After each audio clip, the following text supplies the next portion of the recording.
Hello friends, welcome to our YouTube channel friends. In this video I will be telling about how you can insert your SIM card very easily in your Poco smartphone. So friends, watch till end. You can see to open this slot you need a SIM tool. For that, here it is in the box, accessory SIM tool. So let's open it using this. You have to press it lightly.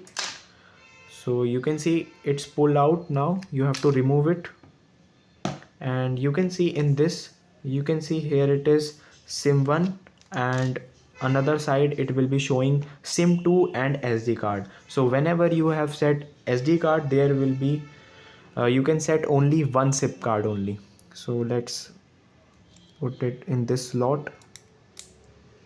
You can see now you have to just put it back into the smartphone like this, and you can see it is inserted successfully in your Poco smartphone. I hope you like this video. Thanks for watching.